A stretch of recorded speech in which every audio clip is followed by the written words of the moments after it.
Assalamu alaikum students. Today we will discuss the second type of present tense, that is present continuous. It is also known as present progressive. This is the second type of present tense. So first of all, let us see why this tense is being used. Present continuous tense, it indicates an action that is continued at the time of speaking. I mean, we talk in present continuous when an action is in progress. It hasn't been completed yet, or it's not to be done in future. It is going on at the time of speaking. This is why present continuous is being used. It's also known as present progressive. Now let us see what is the formula to make a sentence in present continuous. देखिए बच्चों, present continuous में हम तीन किस्म की helping verbs use करते हैं, is, am and are. These are the helping verbs which are being used in present continuous. Is, am, are. is को हम उर्दू में है कहते हैं. अगर हम if we translate it into Urdu, am इसका मतलब है हूं, are का मतलब है हैं.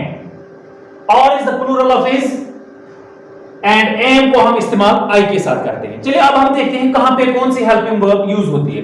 बच्चों याद रखना चाहिए, हमारे जो हेल्पिंग वर्ब्स है यही टेंसेस को अलग करते हैं.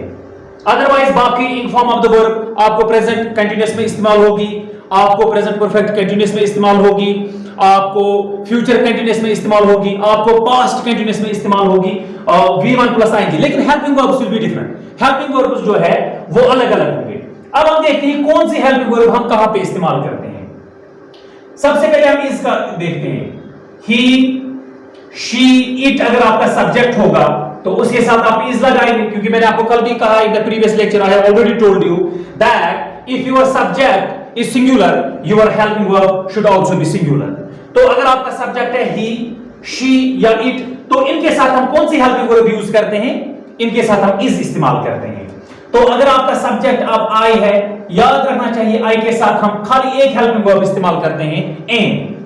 फिर आर अगर आपका सब्जेक्ट प्लूरल है, जैसे दे, वी, यू मैंने आपको कल भी कहा था कि singular as well as plural, तो इनके साथ हम आर इस्तेमाल करते हैं. So these are the three helping verbs that are being used in present continuous.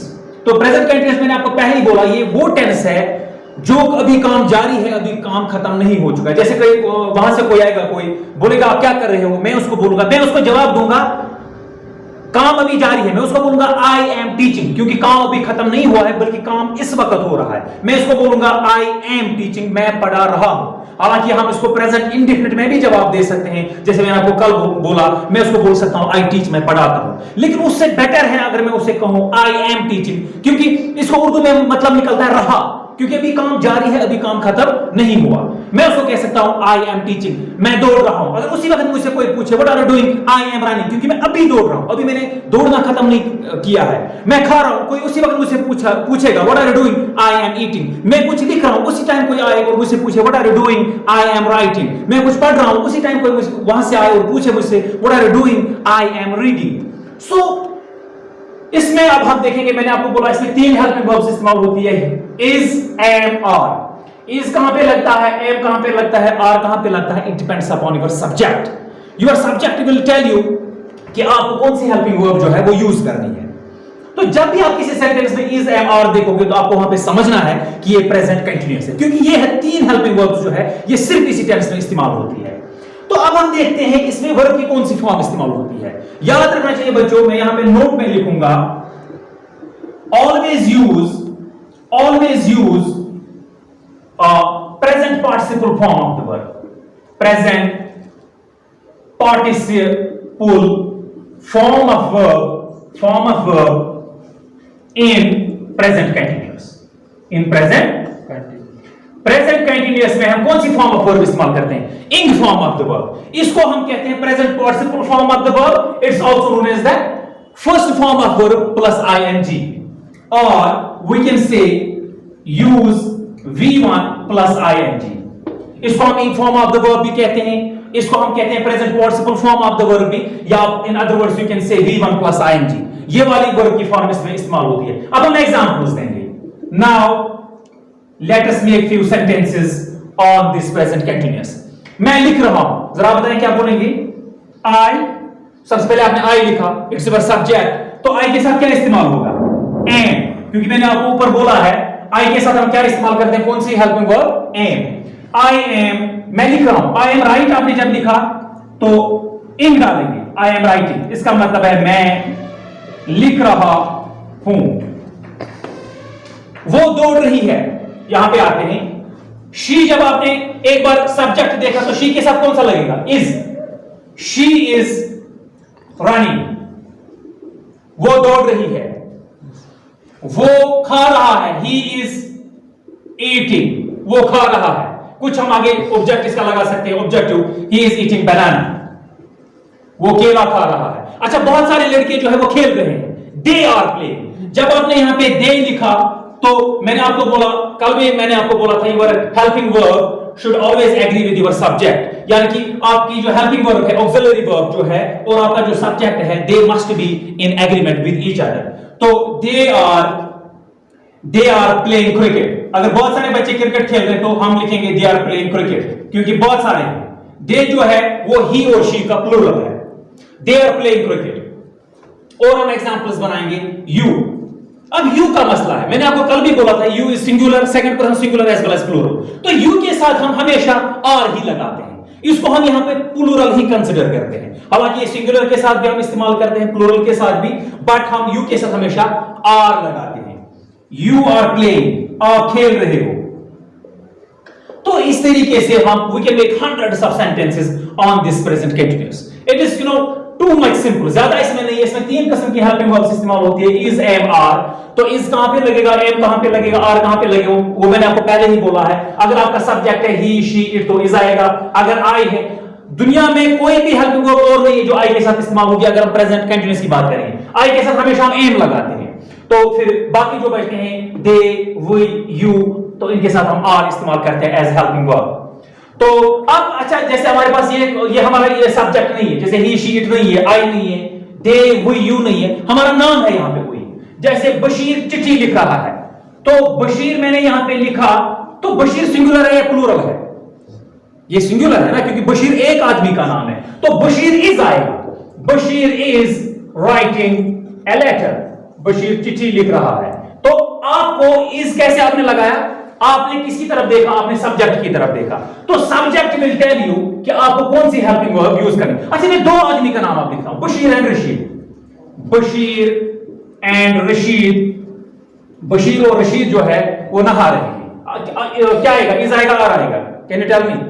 Are आएगा ना, क्योंकि सब्जेक्ट आपका प्लूरल है, बशीर एंड रशीद है ना, वो दो आदमी है, तो जब दो है तो आर आएगा। Bashir and Rashid are bathing, वो कार चला रही है। She is driving A car, she is driving A car, she है तो इज आएगा।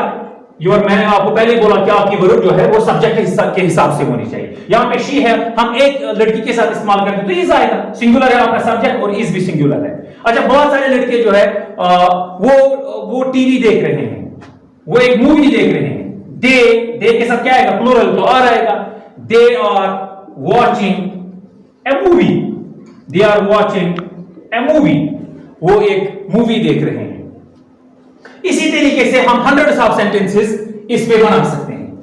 अब हम करेंगे काम, अब हम लेट अस रब द बोर्ड। अब हम बनाएंगे इसको 3 सेंटेंसेस। रब करने के बाद अब हम, जैसे हमने कल किया था, अब हम बनाएंगे एफर्मेटिव सेंटेंस। अब हम बनाएंगे एफर्मेटिव, एफर्मेटिव के बाद हम बनाएंगे नेगेटिव, नेगेटिव के बाद हम बनाएंगे इंट्रोगेटिव। एफर्मेटिव सेंटेंस मैंने कल बोला था जिसमें यस होती है, उसी बात का हम इनकार करते हैं तो उसको नेगेटिव कहते हैं। और जब हम क्वेश्चन पूछते हैं उसी सेंटेंस में तो हम उसको इंट्रोगेटिव सेंटेंस कहते हैं। सबसे पहले हम, लेकिन प्रेजेंट कंटिन्यूअस पे हम ये सारी चीजें बना रहे हैं। पहला आप कुछ बताएं, we are reading a story, हम एक कहानी पढ़ रहे हैं।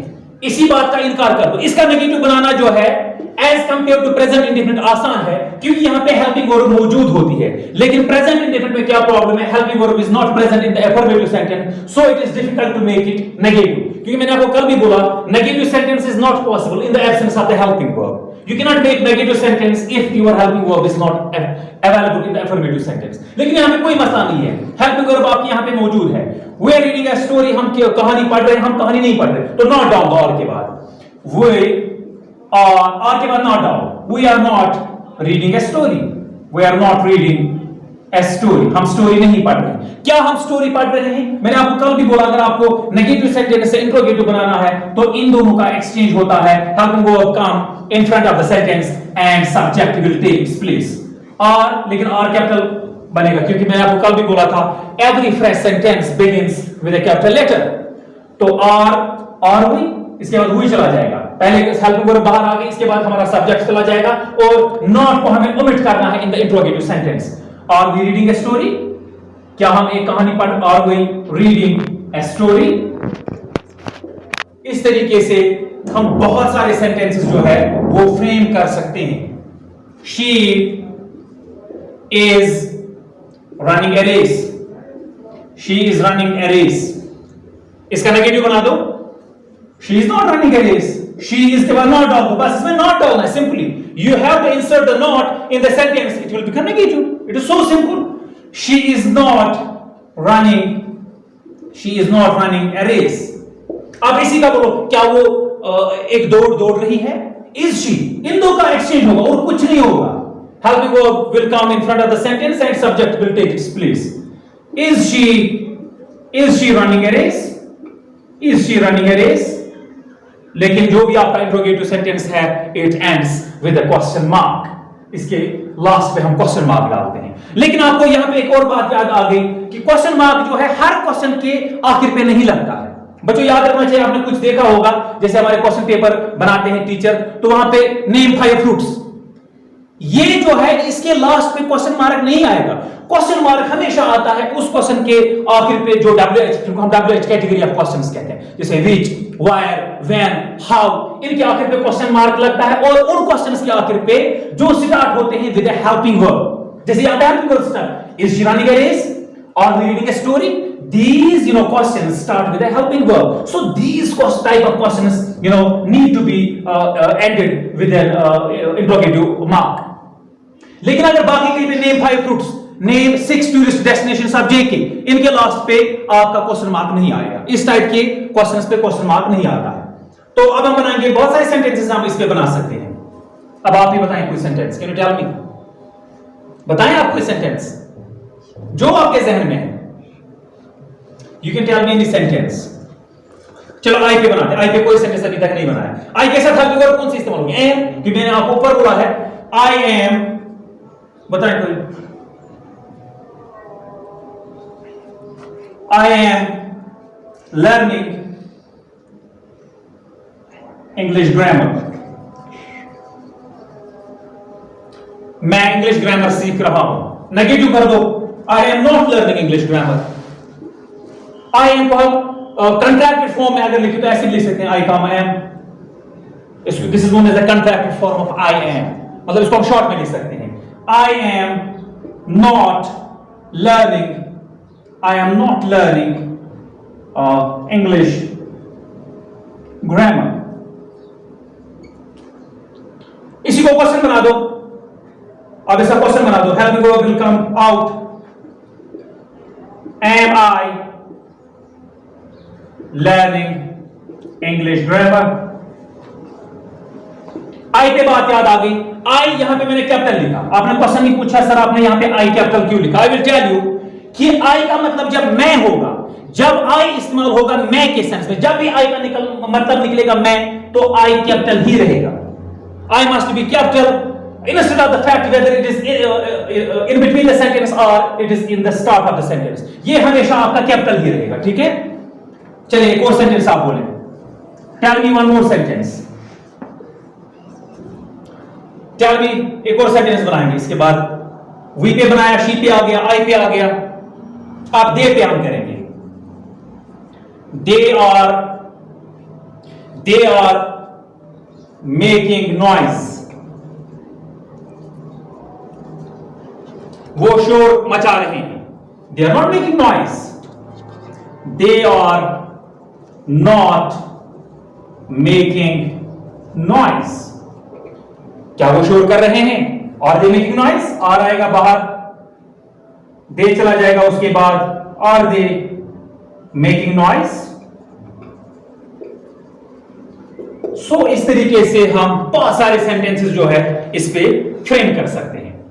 तो ये पहला रूल है, मैं आपको फिर से रिपीट करता हूं कि प्रेजेंट कंटिन्यूअस जो है कहां पे इस्तेमाल होता है? उस एक्शन के साथ, it is used with that action that is continue at the time of speaking. जो बात करते वक्त अभी काम जारी होगा तो मैं इस टेंस में बात उसको जवाब दे सकता हूं। नंबर एक रूल।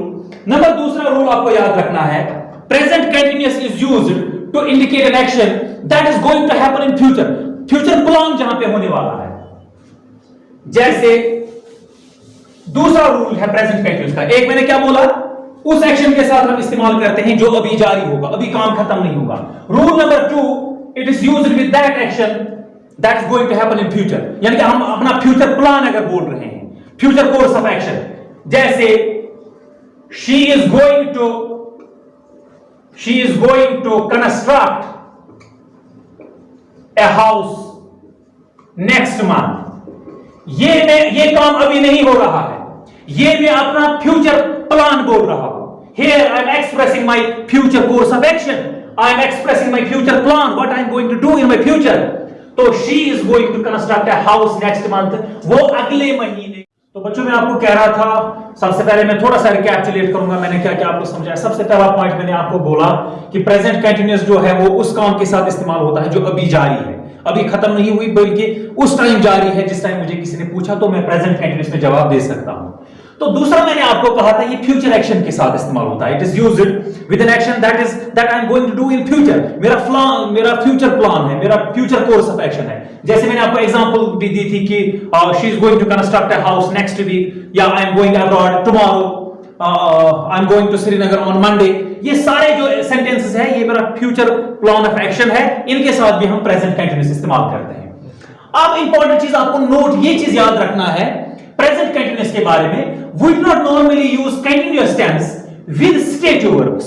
कुछ वर्ब्स ऐसे हैं, गिने चुने हालांकि इतने ज्यादा नहीं है, 10-20 वर्ब्स ऐसे हैं, इनको हम प्रेजेंट कंटिन्यूअस में आमतौर पे इस्तेमाल नहीं करते। मैंने यहां पे नॉर्मली वर्ड लिखा है, we do not normally use continuous with stative verbs। हालांकि इनफॉर्मल इंग्लिश जब हम बोलते हैं उस टाइम हम शायद इन वर्ब्स को प्रेजेंट कंटिन्यूअस में भी इस्तेमाल करते हैं, लेकिन normally grammatically speaking in verb stative verbs को हम प्रेजेंट कंटिन्यूअस में इस्तेमाल नहीं करते। ये इंपॉर्टेंट चीज में याद रखना है, अदरवाइज बाकी मैंने आपको बोला इतना ही सिंपल है।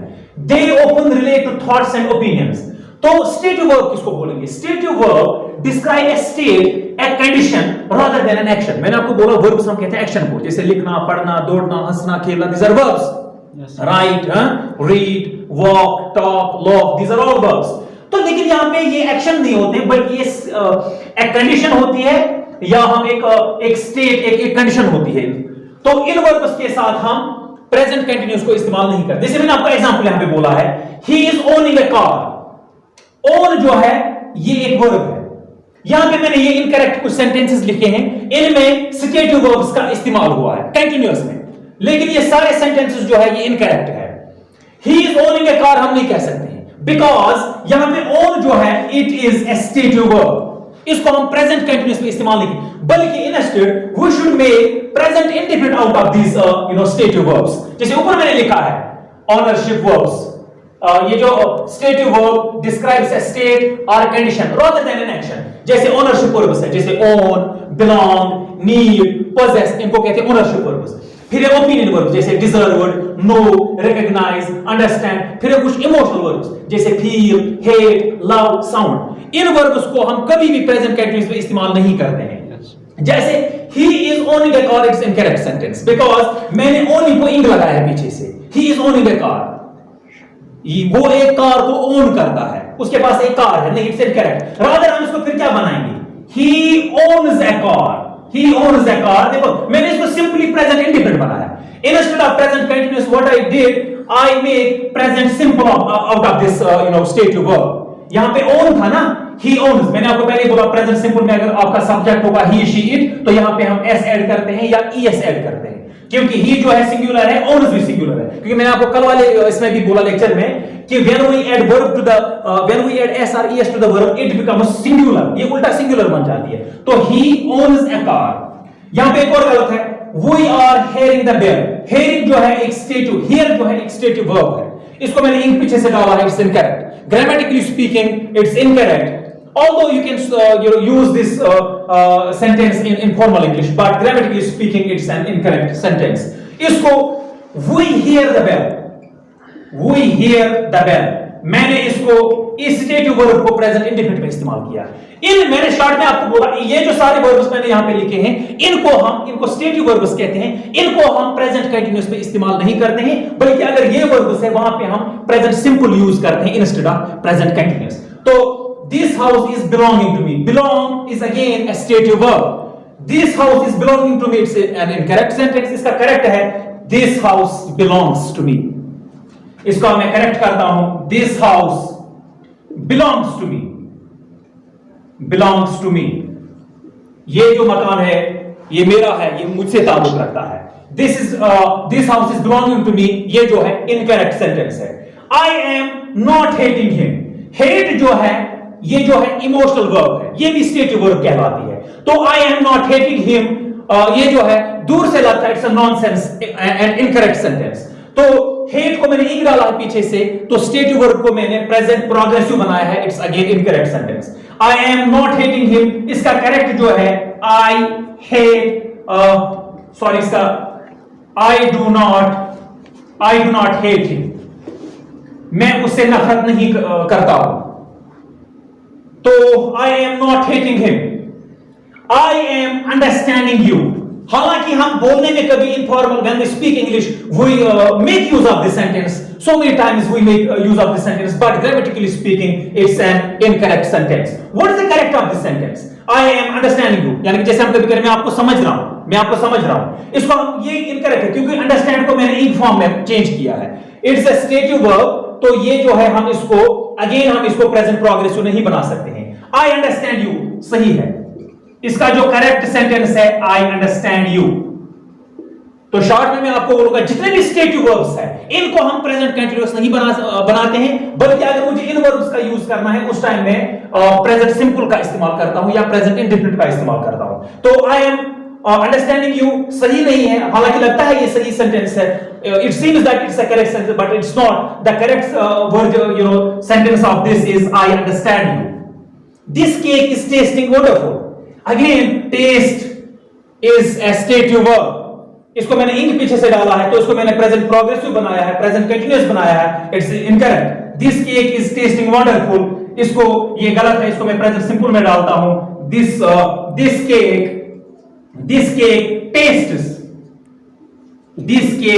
tastes wonderful, this is correct, this cake tastes wonderful। I am needing your help, need को need again is a stative verb, मैंने इसको इंक डाला है, it's incorrect, और दूर से लगता है ये सेंटेंस जो है it's incorrect। I am needing your help, मुझे आपकी मदद की जरूरत है, ये जो है incorrect है। Instead what I should say, इसके बजाय मुझे क्या कहना चाहिए? I'm needing your help, मुझे कहना चाहिए I need your help, मुझे आपकी मदद की जरूरत है। मैंने जो जितने भी ये स्टेटिव वर्ब्स है इनको हमने प्रेजेंट प्रोग्रेसिव बनाया था, लेकिन हम इनको प्रेजेंट प्रोग्रेसिव में आमतौर पे normally we do not use stative verbs in present progressive और in present continuous. Instead what we should do, we should make present indefinite out of this verbs. एक और जो है आई एम हेटिंग यू, आपने कभी सुना है ऐसे सेंटेंस को सुनते हुए? मतलब दूर से लगता है it's an incorrect sentence, it seems that it's a nonsense sentence. तो मैं नहीं कह सकता किसी को I am hating you, instead what should I say? I hate you, मुझे आपसे नफरत है। I hate you is the correct sentence, this is wrong, I am hating you. क्यों? Why it is incorrect? Because hate जो है, hate is what, मैंने शायद यहां पे लिखा भी होगा, it is a stative verb. हां, हेट को मैंने यहां पे लिखा है, hate is what, hate is a stative verb. तो I am hating you, it's incorrect। Instead what should I say? मुझे कहना चाहिए I hate you, क्योंकि स्टेटिव वर्ब को मैं कभी भी प्रेजेंट प्रोग्रेसिव नहीं बना सकता हूं। Last sentence I am loving you, आपने कभी सुना है आप I am loving you? नहीं, it's incorrect sentence। Instead what should I से, क्योंकि लव जो है यहां पे मैंने लिखा हुआ है, अगेन ये भी एक स्टेटिव वर्ब है, क्योंकि मैंने बोला है स्टेटिव वर्ब्स में आते हैं इमोशनल वर्ब्स, ओपिनियन वर्ब्स और ओनरशिप वर्ब्स। तो मैंने लिखा है I am loving you, instead what should I से, मुझे कहना चाहिए I love you. Present simple में मुझे इस्तेमाल करनी चाहिए जितने भी ये वर्ब्स हैं। तो लास्ट में कंक्लूजन यही है कि कुछ वर्ब्स जो है वो हम प्रेजेंट प्रोग्रेसिव में या प्रेजेंट कंटीन्यूअस में नहीं इस्तेमाल करते हैं। अगर मुझे उन वर्ब्स का इस्तेमाल करना पड़े वहां पे मुझे उन वर्ब्स को प्रेजेंट सिंपल बनाना चाहिए। ये कुछ इनकरेक्ट सेंटेंसेस थे तो मैंने इनको करेक्ट किया। मैंने सिंपली क्या किया, व्हाट आई डिड, मैंने इनको प्रेजेंट सिंपल सेंटेंस बना दिया। तो ये सारे सेंटेंसेस जो है ये मैंने इस तरीके से एक एक करके करेक्ट कर दिए। तो शॉर्ट में आई विल रिपीट कि प्रेजेंट कंटीन्यूअस जो है सबसे पहले हम कहां पे इस्तेमाल करते हैं, it's used with an action that is continue at the time of speaking, point number 1। Point number 2, present progressive हम कहां पे इस्तेमाल करते हैं, जो फ्यूचर कोर्स ऑफ एक्शन होगा या वो काम जो हम फ्यूचर में करने जा रहे हैं। जैसे मैंने आपको बोला I am going to construct a house next month, I am going abroad tomorrow, I am going Srinagar next week, I am going to admit my ward in the new school tomorrow. तो ये सारे जो है future plan of action है, वहां पे भी हम प्रेजेंट प्रोग्रेसिव इस्तेमाल करते हैं। तो फिर मैंने एक इंपॉर्टेंट चीज नोट में मैंने बोला कुछ वर्ब्स है उनको हम स्टेटिव वर्ब्स कहते हैं, उनको हम कभी भी प्रेजेंट प्रोग्रेसिव उनका हम नहीं बनाते हैं, ना हमें प्रेजेंट प्रोग्रेसिव में प्रेजेंट कंटीन्यूअस में उनको इस्तेमाल करना चाहिए। बल्कि अगर वहां पे उनका इस्तेमाल हमें करना है, हमें उस टाइम सेंटेंस कहना चाहिए प्रेजेंट इंडेफिनिट में, ना कि प्रेजेंट कंटीन्यूअस में। तो यहां पे थोड़ा सा हमारा ये कंप्लीट हो गया ये टेंस। अब हमने कितने टेंस कंप्लीट किए, 2। प्रेजेंट टेंस के हमने कितने कंप्लीट किए, 2। एक हमने कंप्लीट किया प्रेजेंट इंडेफिनिट और दूसरा हमने इस्तेमाल किया प्रेजेंट प्रोग्रेसिव। अब मैं इन दो को पहले कंपेयर करता हूं आपस में। चलिए मैं यहां पे लिखता हूं प्रेजेंट इंडेफिनिट और यहां पे मैं लिखता हूं प्रेजेंट कंटीन्यूअस। फिलहाल मैंने 2 पढ़े तो फिलहाल मैं 2 को कंपेयर करता हूं। तो मैं यहां पे एक सेंटेंस लिखूंगा आई ईट बनाना, मैं केला खाता हूं। इसी का बना हुआ प्रेजेंट कंटीन्यूअस, मैं केला खा रहा हूं। आई एम ईट को आईएनजी डालो क्योंकि यहां पे प्रेजेंट कंटीन्यूअस में इंग फॉर्म ऑफ वर्ब इस्तेमाल होती है या present participle form of the verb इस्तेमाल होती है। और इसमें इस्तेमाल होता है V1, इसमें V1 प्लस आईएनजी। और हेल्पिंग वर्ब कौन सी, इज, एम, आर। इसमें इस्तेमाल होती है हेल्पिंग वर्ब इज, एम और आर। ये आसान है, इसी को ये बना दो। बहुत सारे sentences, she watches TV, she watches what, TV, she watches TV। और इसका आप बना दो। अभी मैं ये अफर्मेटिव नेगेटिव नहीं बना रहा हूं या इंट्रोगेटिव, मैं प्रेजेंट इंडेफिनिट सेंटेंस को चेंज कर रहा हूं प्रेजेंट कंटीन्यूअस में। she watches TV, इसका बना दो she is watching TV। एक और एग्जांपल दे दो, दे कुछ भी बोलो, दे रीड ए बुक। हाँ, इसका कंटीन्यूअस बना दो, they are reading a book. कोई भी सेंटेंस आप प्रेजेंट इंडेफिनिट बोलोगे उसको प्रेजेंट कंटीन्यूअस में चेंज करूंगा। यहां पे आपको सिर्फ देखना है सब्जेक्ट की तरफ, फिर इन 3 में से सिलेक्ट करना है कोई भी helping verb, is, am, are. यहां पे कोई भी हेल्पिंग वर्ब आपको इस्तेमाल नहीं करनी है। You play cricket, you play cricket, आप क्रिकेट खेलते हो, आप क्रिकेट खेल रहे हो। यू हेल्पिंग वर्ब कौन सी आएगी यू के साथ, are. You are playing cricket, play और इसको इंग डाल दो, this is known as present participle form of the verb. Base form को आपको इंग डालना है plus, you are playing cricket. कोई भी बोलो, आई